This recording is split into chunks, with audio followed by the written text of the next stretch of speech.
The US-Israel-Iran war may be spiraling into something much bigger. Trump won't rule out US troops. Israel is striking Iran's oil. Hezbollah threatens the north. The Houthis are watching. The question is no longer whether there's a war.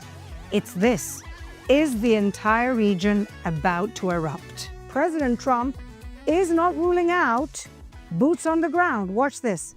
Circumstances where you'd send in ground troops. How are you thinking about that? I don't even want to talk about it now. I mean, that's, I don't think it's an appropriate question. You know, I'm not going to answer it. Could there be? Possibly, for very good reason. Have to be very good reason. And I would say if we ever did that, they would be so decimated that they wouldn't be able to fight at the ground level. But I certainly will never take away military options on behalf of the President of the United States or the Commander-in-Chief, and he wisely does not do the same for himself. I know there's many leaders in the past who like to take options off of the table without having a full understanding of how things could develop. So again, it's not part of the current plan, but I'm not going to remove an option for the President that is on the table. Welcome back, everybody, to the Quad. And we're still in war mode over here, so we're doing it remote. And I'm here in the studio in Jerusalem. My wonderful co-hosts, as ever, Emily Schrader, human rights activist and journalist, Shoshana Keats-Jaskal, co-founder of Chokhmat Nashim, Elevating Orthodox Women's Voices, and Rowan Osman, who is a Syrian, Lebanese, Middle East expert and activist who is currently in Israel. Okay, ladies, things are ramping up. Okay, the way that I see this, and people are going a bit crazy about this, is you would have to be really stupid to be the leader of a superpower and rule out boots on the ground, because you're basically then taking away the power of deterrence you are trying to put into your enemy in the middle of the war. Caroline Levitt also reiterated this, and people seem shocked. But wouldn't it be more shocking if they took if Trump took kind of the European tack that, oh, we're not doing this, and we're not doing that, and we're not doing this? And then where does that leave us, right, Emily? I think this is just another example of the difference in strategies that we see. I mean, you put it exactly correctly when you compared it to what we're seeing what we've seen from European leadership. It's just Trump is approaching this and knows how to strong arm them in a way I think is much more appropriate. So it's not so surprising at all. And it definitely, you don't want to reveal your cards to your enemy. I mean, I think that should be obvious. I don't know why it's surprising.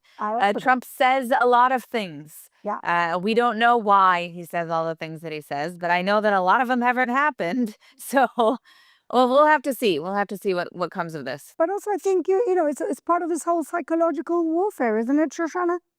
Absolutely. I mean, if you don't know how crazy your neighbor is, you're not going to let your ball go on his side of the fence. You're not going to encroach upon him. Like, that's the whole point. It's called deterrence, right? And he tried for a long time to work it out with Iran without going and actually having hostilities. He built everything up and gave them a lot of time. It would be ridiculous of him to say, oh, my red line is boots on the ground, because all they would have to do is wait him out. I know. And as we speak, of course, Israel is striking and the US is striking major infrastructure. Yesterday, Israel hit the oil refineries. And of course, there's this huge talk about what's going to happen with the Kurds. Are they going to be the ground forces? Rowan, you have a lot of experience in this. You have been talking to the Kurds in Syria for a while. Tell us what your thinking is in terms of Kurdish forces being the boots on the ground that everybody's talking about. So 3 weeks ago, I was in Erbil, Iraq, and I was surprised to listen to the Kurds who were upset seeing what's happening to their families in Syria. Nevertheless, they were preparing themselves to engage against Iranian forces, against Iranian intelligence agents in Iraq. And they told me that they think this is the moment where they could play a role, an instrumental role, to weaken the Iranian regime. And they were adamant and certain that the US was going to intervene.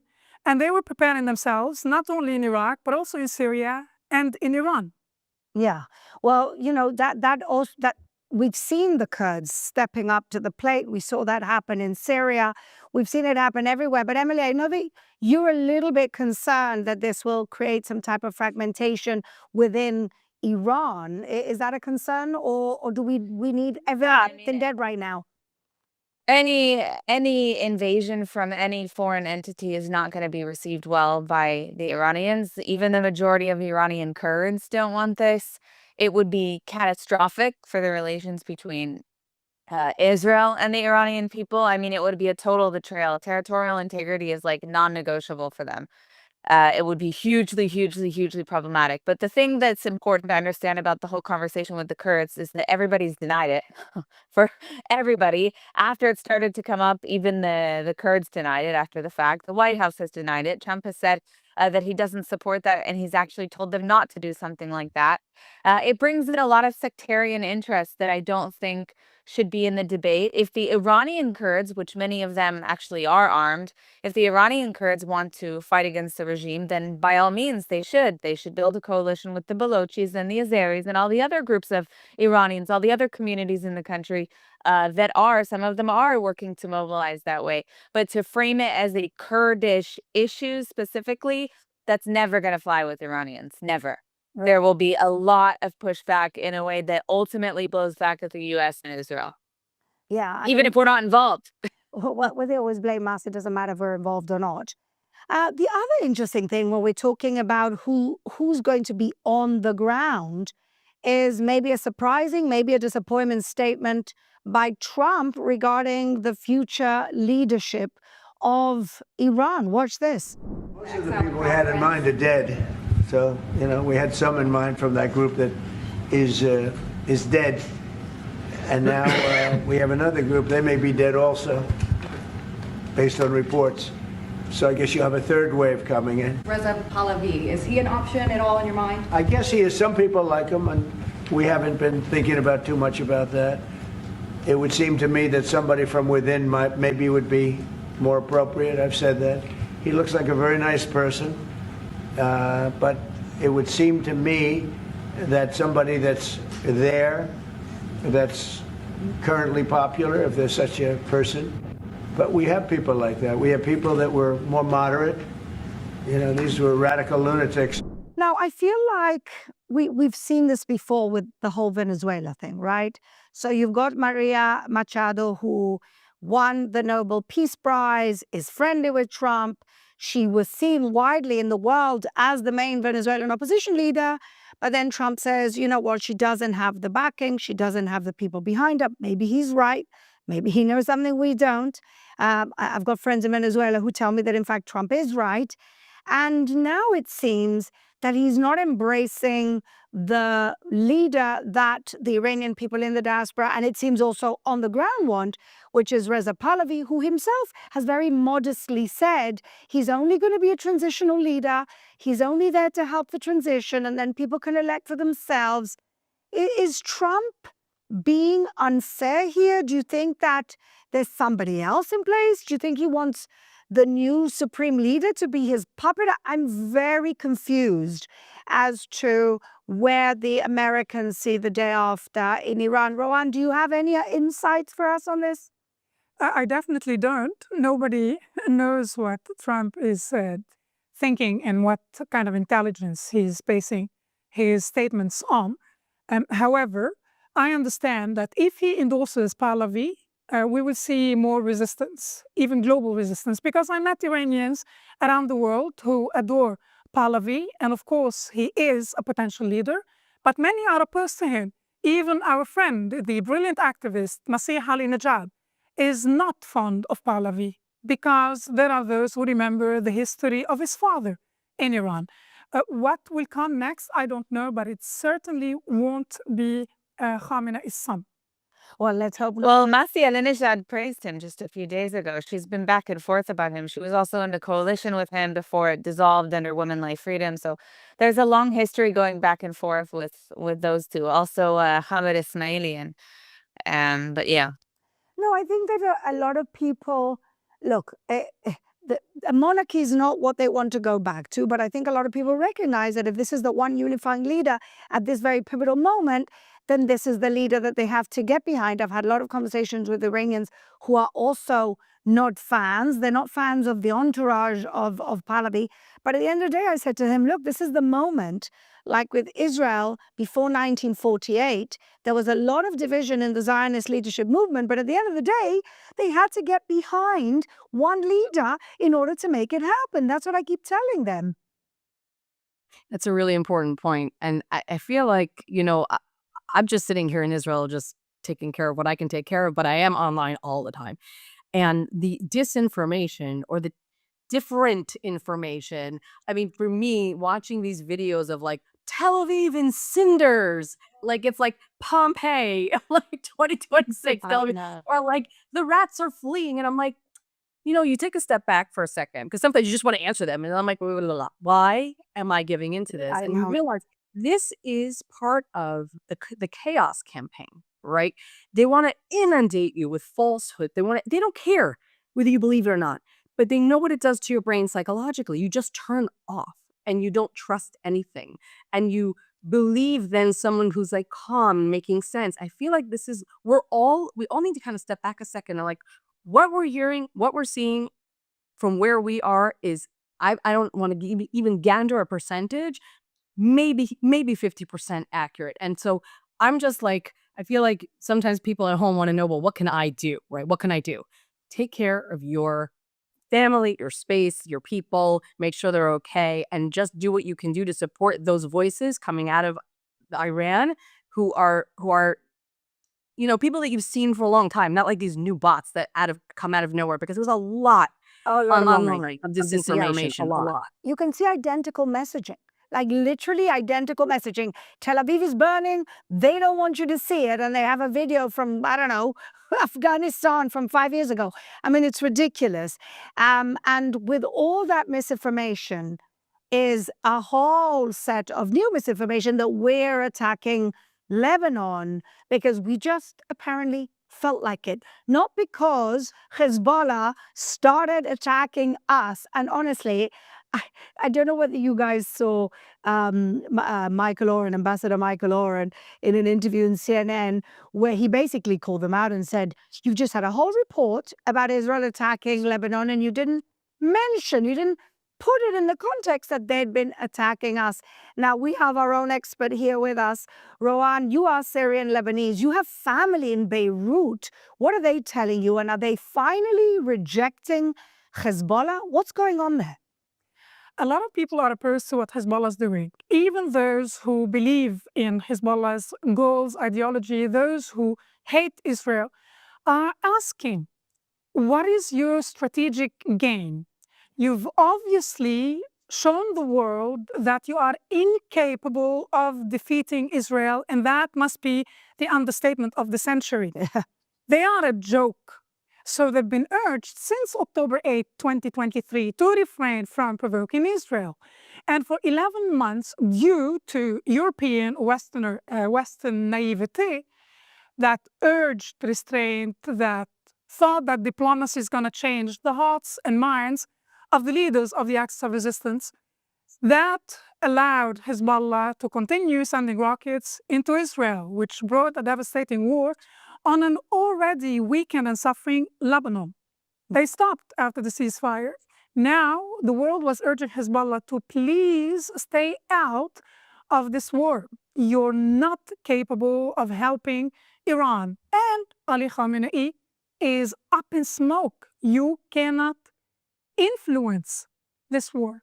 And still, millions of Lebanese are displaced. The IDF instructed the evacuation of the entirety of southern Lebanon. So the Lebanese, even those who are Shia, who used to support Hezbollah, are wondering, what is your plan? Because Khamenei said repeatedly after October 7 that no matter what the consequences will be in Lebanon, they will replace it, they will rebuild, etc. We've seen nothing of that happen. Nothing. So people are very angry and disappointed. Well, Hezbollah got $1 billion since in the last year by the Islamic Republic, who maybe now is in no position to be sending more money. But one more question, Ron. What about Yosef Aoun? Does anybody believe that he's actually serious when he announces criminalizing Hezbollah and he's going to take control back of his country? Does anybody think he's A, serious and B, capable of doing this? People are wondering, they are skeptical. However, they know that a confrontation must be avoided in Lebanon. Hezbollah are ideologues. They're nasty. They're not like Hamas. Had they invaded the north, God forbid, they would have never stopped to steal or to rape anybody. They are truly into their vision, their apocalyptic project. So they are trying to avoid a confrontation, but also because they know they're not strong enough. Even the Lebanese army is not strong enough. The Lebanese army's chief recently in the USA, what an embarrassing moment, told Senator Lindsey Graham that Hezbollah is not considered a terrorist organization in Lebanon, Oh, God. which ended the meeting immediately. People are feeling skeptical, even in Lebanon. However, they believe that he has a true intention to disarm Hezbollah. Is he capable? That is the big question. At the same time, they are seeing at least tens of thousands of Lebanese sleeping on the street, and the Lebanese government is not capable of helping them. There are serious steps being introduced, historical steps that happened in the past 2 weeks in Lebanon. We'll talk more about it. It's never happened that on a Lebanese checkpoint, Hezbollah members were arrested. Wow. But can the army force them to disarm? That can only happen with the help of the Americans, and the Lebanese are open for that. But when the chief of your army refuses to admit that they are a terror organization, then the intentions, the motivations, and the abilities are in question. Absolutely. But the question really is, if Iran, if the Islamic Republic is on its way out, Emily, does Hezbollah continue to be a strategic threat to Israel? Well, definitely not in the same way. I mean, you're taking out the sponsor of, well, not just Hezbollah, but most of these terror organizations in the Middle East. Yeah, it would be a total game changer in the big picture for their region. But I mean, they would continue to exist for a while, and I think then we would have to look forward at who the next challenge is in terms of sponsorship for these terror organizations, because we know that someone else will pop up, some other group eventually will pop up. But in terms of Hezbollah specifically, I mean, hard to say. Initially, they still have a lot of power. They have a lot of weapons. Exactly. But we'll have to deal with that as the next challenge. But trust me, that's a challenge I'd be happy to have. Exactly. Because if the Islamic Republic is not there, it's a challenge I think we could go. And I mean, Shoshana, I think that this is, in a way, Israel's opportunity. You know, the minute they started firing, it gave us an opening to finish the job that we didn't finish properly last year because we were busy fighting on so many fronts. I personally have issue, like, I don't understand. I'm just being, it is supposed to, like, admit that out loud. I don't understand the motivation of Hezbollah seeing what's happening to the Iranian regime. I know jihad, okay. Somebody else has to be pulling some strings. If your papa, your sugar daddy is going down over here, what makes you think that's not going to happen to you? I don't know. I feel like there's someone behind even the Iranian regime. I feel like maybe like a daughter tonight is pulling some strings. They didn't have a choice. Maybe the Iranians are like, the Islamic Republic are like, listen, we've given you $30 billion over the last 20, 30 years. Time to, time to pony up. This is exactly what we funded you for. I mean, I think they were between a rock and a hard place, but now they've really doubled down. That's my fear, that at the beginning it was almost like symbolic rockets just to show that we're like doing daddy's job. And now they seem to be doubling down. Rowan, did you imagine this would happen? Or you're like, yeah, obviously it was going to happen? Of course, it's going to happen. This is what a Western mind doesn't understand. They are willing to die for what they believe. They would rather die in an honorable way with their dignity, standing strong, and they would never ever surrender. Who on earth believed, other than the Westerners, that they're going to voluntarily give their arms back to the Lebanese forces? Not in a million years. They would rather die, all of them, till the last person, with their kids, and they would never surrender. Yeah, well, so we have the same issue with Hamas in Gaza. Whoever thought that they were just going to hand over willingly their arms. They'd rather die as martyrs, right? They'd rather die as martyrs. And I think that's probably, you've hit the nail on the head here, that people in the West don't really understand what you're dealing with. You're dealing with an apocalyptic death cult that would rather go down with the ship and have the ship go down. And I guess that's our fear. Isn't that our fear for Iran, Emily? That we keep attacking the military infrastructure. We're going to keep attacking. We're going to keep dismantling what we can. But look, they'll bring down people with them. What are we looking at here? Well, I mean, of course, it's like a wounded animal, a wounded wild animal. It will lash out with whatever they have. We know already. I was just reading last night. We know already that they've been plotting terror attacks against Israelis abroad. They're very, very hungry for any kind of win. In the past, when they've been in a position like this with the heavy international pressure or pressure to attack the United States, what they perceive as after the assassination of Soleimani, that was when they shot down the PS-752, the commercial airliner that was full of their own civilians and absolutely zero American citizens. They did this in order to frame the United States, or that was their intent. And then it actually, because there was documentation of it and other people found out, so then they ended up having to confess that it was indeed them. But my point is that they'll do just about anything, including false flag attacks, in order to stay in power. We know that they have planned for multiple contingencies, which is a huge problem.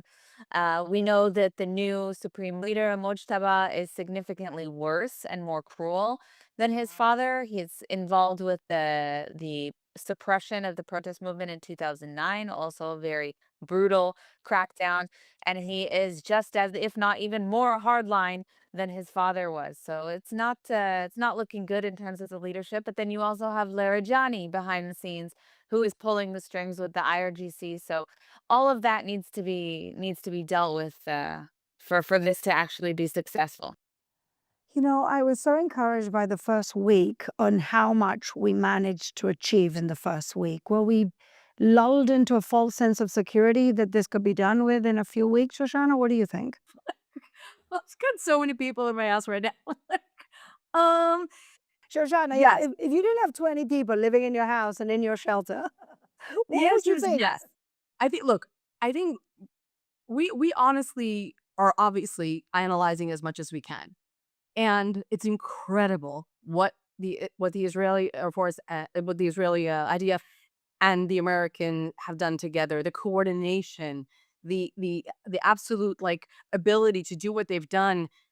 It's crazy because at the end of the day, as much as it's scary, as much as we're going to the bomb shelter, we're okay. Like overall, there are people dead. And someone else unfortunately was just killed. But I feel like for what's happening, for the amount of firepower, like they're doing an amazing job. And yes, I did think it would be done soon. And now I'm thinking probably not for a while.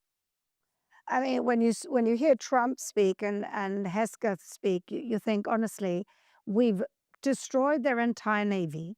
Their air force is non-existent. Of course, they've got a lot of drone capabilities, but more interestingly or tragically, they're really lashing out anywhere they can. And you think to yourself, okay, maybe the initial rationale behind it is let's push the Saudis and the UAE and everybody else and Kuwait and Qatar. Let's push them into pushing Trump to stop the war. And now, is it having the opposite effect, or is it just our kind of wishful thinking that is having the opposite effect? Because they seem to be standing their ground quite well, the Gulf, more than I actually ever imagined. Emily, what do you think about that? I think they've massively overplayed their hand when it comes to bombing literally every single country that they can reach around them. They've bombed what, 12 countries now in the past week? Like it's insane. It's crazy. And I'm pleased to see that many of these countries have taken a very strong stance against the Islamic Republic, have not resorted to saying, oh well, it's Israel's fault and it's Israel who did this. Certainly the United States is partially to thank for that reaction, I think. But the idea that they fired more ballistic missiles and suicide drones at the UAE than they have at Israel I mean, they're lashing out. Like this regime is losing control. And my favorite part was how the regime's president, Masoud Pezeshkian, he's apologized to these countries, just on Sunday. Yeah, he apologized to them and said, "We're going to stop attacking these countries." And like a few hours later, Bahrain and UAE were both attacked again. So they continued this. I think the IRGC doesn't have a connects to some of the political bodies right now. I mean, nobody really knows what's going on. So that's a good thing. That's expected at this point, if we're on course. But we'll see what happens. Ron, do you think Emily's correct? I really believed exactly like Emily. They've overplayed their hand. Even Qatar is talking and seems angry. Or are we really not seeing the full picture? How do your friends in the Gulf speak to you right now? Because I've had some conversations, and that most of them are being very, very kind of steadfast resilience. I can't believe we're facing the same enemy. Thank God for the Abraham Accords. And then I hear different voices saying they're going to blame us in the end for all of this. They've lost all their friends, except those in the West who are crying for the death of Khamenei, those who have never been to our region. They've lost all their friends. They're literally dying and trying to inflict as much pain and damage in the region as much as possible. Yeah. To play the victims, because many in the West believe them, unfortunately. But let's take a step back and look at what's really happening here. You don't have to like Bibi and Trump. And those leaders are not meant to become your husbands. They are not your best friends. They are leaders. And in those moments, in such moments, you do know who's a true leader and who is not. This would have never been achieved. This decimation or near decimation of the axis of resistance would have never been achieved had many events did not take place in the past decade, including the Abraham Accords, Yeah. which helps us understand today who is our ally and who is our enemy. Yeah. The way everybody came together to fight against this mad beast in Iran is unprecedented. And it sets the tone and the direction for the future Middle East. I'm very optimistic, even though it's going to take a while, but we are witnessing the end of the axis of evil. Oh my God, Ron, I hope, honestly, from your mouth to God's ears, I truly believe that. This is what my friends in the Gulf are telling me. But I hope that this is really the beginning of the end and the beginning of a new region, because that's really all we've ever wanted. Okay. And on that positive note, we go to our very popular, and every week more and more scumbags appear. We can't really wade through enough of these people, especially now, because at times of war is where you can see who's a hero and who's a scumbag. So, scumbag of the week. Shoshana, let's start with you. Who's your scumbag this week? You know, yesterday was International Women's Day, and my scumbag is a woman who denies the rape and suffering of other women, Israeli women. Brianna Joy Gray has tweeted at least twice this week, saying once, unlike the mass rape hoax, the 160 children of the U.S. of Israel murdered, I see what she did there, U.S. of Israel murdered in a double tap strike are very real.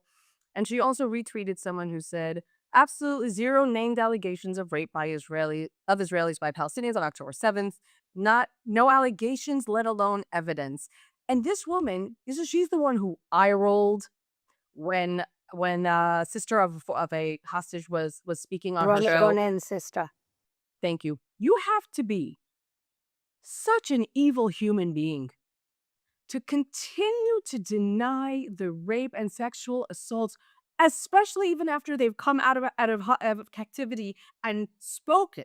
Numerous, both men and women, have spoken about the rape that they have gone through in captivity, let alone October 7th.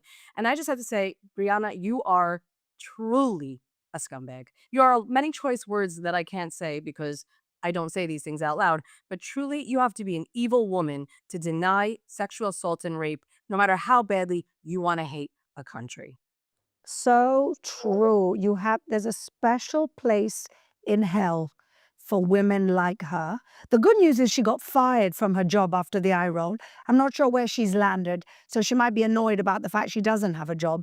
But she is an unruly, evil women, the same believe women crowd who don't believe Israeli women, and they're not believing Iranian women either, who are being tortured and raped before they get killed under the IRGC. Anyway, fantastic scumbag. I'm glad you brought it up. It is International Women's Month, and International Women's Day was yesterday. And we pray that in this International Women's Month, we will see the liberation of the women of Iran who are living under a female Holocaust. Honestly, no other way to look at it. Emily, who's your scumbag this week? Well, I guess we have a theme today because I also have a rape denier, the wife of Mamdani, Rama Duwaji. So this woman who is, I believe, of Syrian descent, it was discovered this week that she's been very active on social media. She's been liking lots and lots of posts glorifying October 7th. She liked a post that was calling what happened on October 7th a mass rape hoax. Nice one. She also liked a bunch of photos and videos of Hamas actually committing the massacres of October 7th. And, Mamdani came out in response saying, oh, well, it's my wife's views, not mine. And she's not a public figure. She's a private citizen, whatever, fine. But, it's just more fuel for the fire, more evidence that proves exactly where the Mamdanis really stand on these issues. This is not a normal mainstream view. He's a fringe extremist who surrounds himself with even more fringe extremists that do not have the best interests of Americans, or certainly not New Yorkers, as his priority. And I don't think anybody should be trusting this person. I mean, New York is in for a world of hurt. It's already started, but it's only the beginning. Yeah. Meanwhile, he can't pick up the rubbish or plow the snow, but, has a lot of views on geopolitics.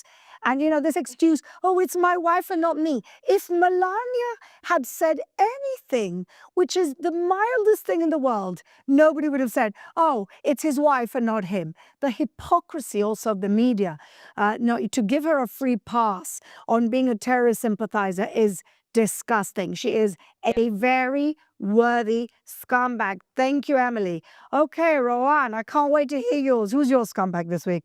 I'm never comfortable in calling anybody scumbag, but this time I'll do it gladly. Naim Qasim, the new Secretary General of Hezbollah. I mean, at least the former one, at least Hassan Nasrallah had charisma. He had a brain.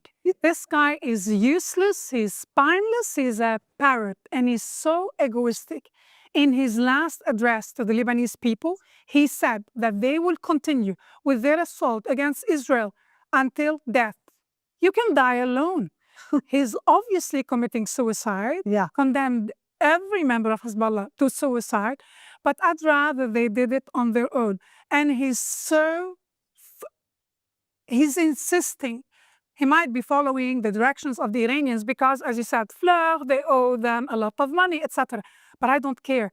The amount of egoism you must have watching a million barefoot sleeping on the streets in Lebanon. Yeah. The amount of people who are begging him, literally begging him to shut up already, and he's not listening. So, as he's decided that he's going all the way with this, and as the Israeli defense minister recently said that Naim Qasim is now on their hit list, please, Israel, do grant him his wish. Yeah. Yes, it's a great scumbag. You're right. He's got zero presence. I mean, but he got the job, which means he's on the hit list, and he's indeed a scumbag. Thank you very much. Now, I'm changing tact a little bit. Last week, I made Keir Starmer and Emmanuel Macron my scumbags for being wimps and weak. And I got hundreds of messages on my social media from good Spaniards saying to me, why didn't you add Pedro Sanchez to that list? And I responded and I said, because Pedro Sanchez, the Prime Minister of Spain, deserves his own scumbag. I didn't want to lump him in with the two wimps. I wanted to give him his own spotlight because honestly, it doesn't get worse than Pedro Sanchez in Europe. He is the agent of China. He is the agent of Venezuela. Before Maduro got arrested, that was a tough break for Pedro Sanchez. He is part of this international socialist cabal that is basically allying himself with the worst perpetrators of human rights violations in the world. And yet he has the chutzpah, the cheek to call himself standing in anti-war. So what happened in the last week and a half? That he basically said that the U.S. could not use Spanish bases to use for the offensive or defensive or anything else. Now, he also said that they should continue to try and negotiate dialogue, even though he knows how poisonous the Islamic regime is. And in all of the massacres that the Islamic regime did on their own people, that dignified him to make one tweet about being concerned about the people of Iran. That's all he cared. But of course, since Trump and Israel went to try and eliminate the main threat to humanity, all he's done is criticize Israel and the US and declared big declarations that he's anti-war and he's not allowing them to use his bases. Now, I love the way that Trump said, listen, if we wanted to use your bases, we would just use them. Secondly, Spain is part of NATO.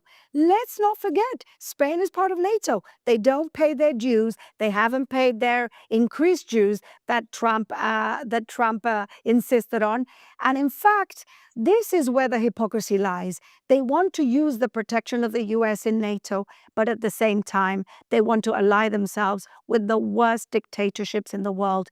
And if you don't have proof enough of what a scumbag Pedro Sanchez is, the Iranian Islamic Republic congratulated him. They sent him a thank you note for standing on the right side of history. And all of this, please everyone, let's not forget, is wrapped in the fact that he is surrounded with corruption charges. His wife has been indicted. His brother has been indicted for having a fake job that Pedro Sanchez got to him. And the people of Spain have had it. He's been in power for 8 years and hasn't had a budget for 3 against the Constitution. And the people, he can't give a speech anywhere because he gets booed everywhere. The good people of Spain understand what a corrupt, horrible leader. And the best thing is that Trump then threatened that they were going to cut trade ties with Spain. And the next day he came out defiant, saying he didn't care. And his little foreign minister crawled into the White House to try and put out that fire. So Pedro Sanchez, you have been the most frequent scumbag from me. I think this is the 4th time. You are a hypocrite, you are corrupt, and you're an anti-Semite. Eres un hipócrita, eres un antisemita, y eres un corrupto. Y la gente de España están hartos de ti. So, Pedro Sanchez, for the 4th time, it's a record, you are my scumbag of the week.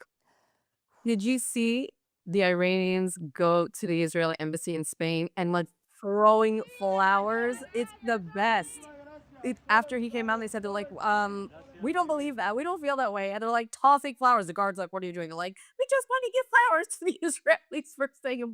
They've been screaming against him, and also a message also came out in the Spanish European Parliament and actually reprimanded him publicly and said, why are you standing with the people killing my people? How dare you? So yeah, I mean, but the thing is that the Spanish people hate him. That's the thing. They really can't stand him. There's a very small minority of people that are still standing with him, very small, because I'm getting messages all the time from Spanish people saying, we've had it, please make him your scumbag of the week. And so I abide. We need to cleanse our souls with a little bit of positivity so that we can really withstand another week of Iranian Islamic regime attacks on our country and running to shelters. So we need to bring some positive vibes. And we go to our heroes of the week. Shoshana, who's your hero this week? Oh, my heroes, my heroines are the female pilots, navigators, support staff, at least 30 in the Israeli Air Force, and I'm sure many more in the American Air Force. These videos are like if the crazy bad videos are like depressing, these videos are like the opposite of kryptonite, whatever that is. I'm loving it. I'm inhaling it, like injected in my veins. These women, I love it. The idea that like American and Israeli women are going in and taking down the Iranian regime, the Islamic regime, is chef's kiss for me, and I'm loving it. And I just like, can you just pick me up on the way? I'll like gonna go. Just bring me. I want to go. I know it sounds like very childish, but like I love it. It just, these women are my heroines. They're there. They're doing the hard work, ejecting out of airplanes. That the Kuwait army shot down 3, and the woman just like, what's up? It just gives me a lot of positive vibes. And every time like they fly over, I'm wondering if there's a lady in there, if there's a woman in there, like fulfilling her dream of being a pilot and trying to save a lot of women and girls from a horrible, horrible regime. And liberating the women of Iran. And really just, I couldn't agree more. It really is oxygen to us right now. It's wonderful to watch. I wish they would go a little further and go into and take out the Taliban, but I know we can't do that. Maybe next time, maybe the next. Emmy, on the list. who are your heroes or heroines? So my heroines this week is the Iranian national women's football team. They are currently in Australia, competing, and they, as a symbol of protest, refused to sing the national anthem at the opening ceremony of the match that they're at, the tournament that they're at. And the Islamic Republic immediately came out threatening them. There were calls to deal with them as they deal with collaborators with the enemy and the Zionists and all those terms that they love to throw out there when they return to Iran. So there's been a lot of concern for their safety, obviously. I myself am worried based on what we're seeing from the Islamic Republic in response. In the second match, they did sort of sing the national anthem at the beginning of the match, but the damage was already done, and there's a lot of discussion and concern that their families will be persecuted as well. Now, that's one of the things that the Islamic Republic has always used to lord over the heads of athletes and public figures who do have the ability to travel abroad. But right now, there's a bit of a crisis going on inside Australia because there were literally protests outside these events, these football matches. There were Iranians who were begging these girls to defect and to stay in Australia, knowing that their lives were at risk. And of course, they know this as well. They've been watched like hawks by the regime officials that travel with these athletes who travel abroad. They probably have no physical way to even be able to defect if that's what they wanted. But that's the situation right now. They're currently still, as of now, inside their hotel, I'm told, on lockdown. Instead of intervening or issuing a statement or anything like that, the Australian government has done nothing, has not stated that they would provide these girls with any kind of protection. And when one of the buses drove away at the end of the match, there was a video that surfaced last night of some of the players signaling help in sign language to the protesters who were outside. Now, the protesters actually tried to stop this bus physically, and then the Australian police intervened and forced all of the protesters to leave so that the bus could drive away with those girls. It's just a really disgusting scene to look at. They're obviously in danger. We're talking about a psychotic regime that is on the verge of falling. We know that those girls are going to be persecuted in one way or the other with their families. I mean, the Australian government needs to step up and do something now because this has the potential to be massive. So these are my heroes for their courage despite all odds, but it's also really a call to action that people need to apply pressure to Australia right now and other countries as well. I know a few people were like, bring them all to Canada. We don't care. Bring the whole team. Let them defect. But their lives are certainly in danger. For sure, their lives are in danger. And it's really disgusting that the Australians are not trying to, that the Australian government is not trying to do more. Who the hell are they pandering to? How is that defensible? It's ridiculous. How is it defensible? How do you know? How? This is what you exist. You are a society supposed to be democratic and free. This is the reason you exist, to give shelter, not to economic migrants, but to these type of people who are under persecution. Their lives are in danger if they go back to their country. What are you worth? You can't even do this. What are you worth? Yep. Disgraceful. But they are heroines, and there is kind of this international sign of help, isn't it, for women. And they were doing that. It killed me when I saw that bus, and it really it made my stomach churn. And I wish we could give them immunity and somehow they could come here. But like you say, Emily, it's also their families. What are they going to do with their families that are still back home? That's the danger. Oh, God protect them. God protect them, and give people the clarity to do the right thing. Rowan, who is your hero this week? My hero this week is called Sami Jmail. He's the head of the Kataib party in Lebanon. A few days ago, they held a conference in Le Gray Hotel in Beirut, discussing the pros and cons of normalization with Israel. That is a first, talking about a taboo. In the past 60 years, nobody would dare even discuss peace with Israel. But now it's time. And if all the Lebanese had the spine Sami Jmail has, we would have gotten rid of Hezbollah a long time ago.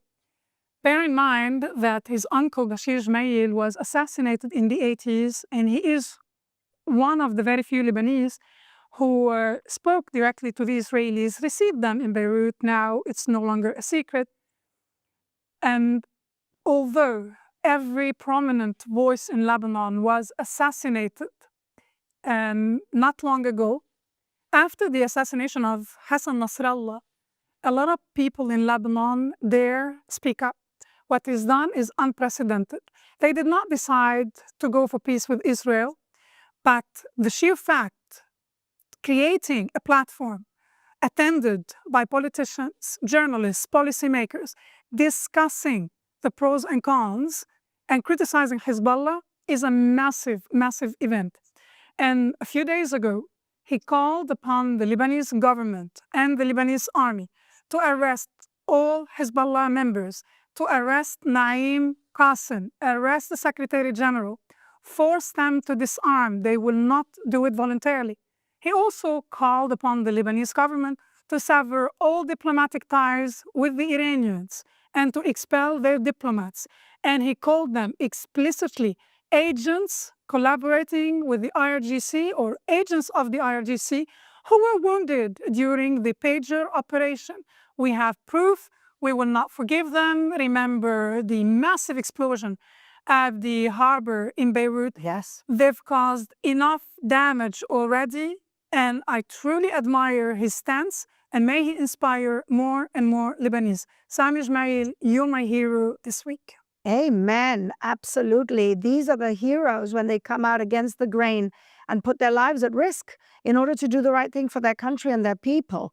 Wonderful. And I mean, we hope that he's very successful. Maybe he could even be a government leader of the future, hopefully.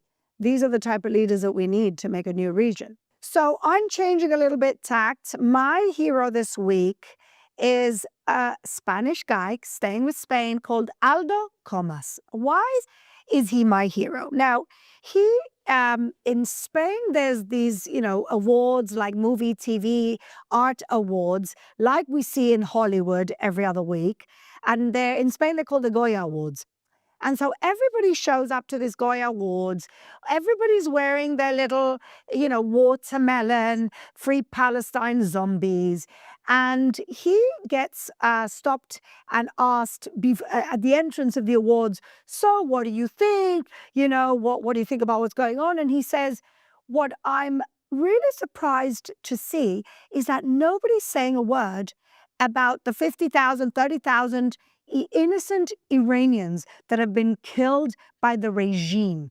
Why is it that nobody is talking about the fact that more innocent Iranians are being killed than in the whole entire Gaza war, and they're still giving us these little watermelons to wear? Why is nobody talking about this? Yo no he oído a nadie hablar de los 50.000 muertos que ha habido en los últimos 2 meses en Irán. Nadie habla de ello. Veo muchos pins de todo, pero de eso no lo sé. Quizá también hemos de acabar con regímenes teocráticos que asesinan a sus poblaciones. This guy Aldo, all right, who I didn't even know existed, but he's done what no artist in any country, anywhere in the world, the whole of Hollywood, think about the Grammys and the Emmys and the Critics' Choice Awards and all of these awards that have happened in the last few weeks. And nobody has said a word about Iran. Not one person. And this guy in Spain goes to these awards full of these woke zombie idiots. And he goes and says, why isn't anybody talking about Iran? The next day, when he got, you can imagine how many messages of hate he got. He also got a lot of messages of thank you by Iranians, saying thank you for being the only person in this whole genre around the world who's talking about our plight. And then he went and doubled down. And you know what he said? He said all of the whole industry is set around the whole Free Palestine movement. We get given and shoved in our faces these little badges, whether we want them or not, on the watermelon. And I've had it, because this is hypocrisy. And so for speaking out, for being the only person in this genre in the entire world, in all of these, shows of people giving each other awards, the only person talking about the innocent Iranians' plight has been this Aldo Comas. So for me, he's my hero this week. It's a great hero. Really, it's just incredible. And the next day he doubled down. He didn't try and get out of it. He says, I can't take this watermelon anymore. He gets shoved in our faces, he said. It's amazing. Anyway, thank God that for so many scumbags, there's so many heroes, and we will continue to pray for the end of the evil in the region and around the world. The world has its test right now, the way that they did in the 1930s with the Nazi regime. The Islamic Republic of Iran and all of their friends, they're getting less, as Rohan said. They are the Nazis of our era. See where everybody's going to stand, and we pray for the liberation of the innocent people in Iran and the entire region. And we hope to see you next week. Keep safe, everyone.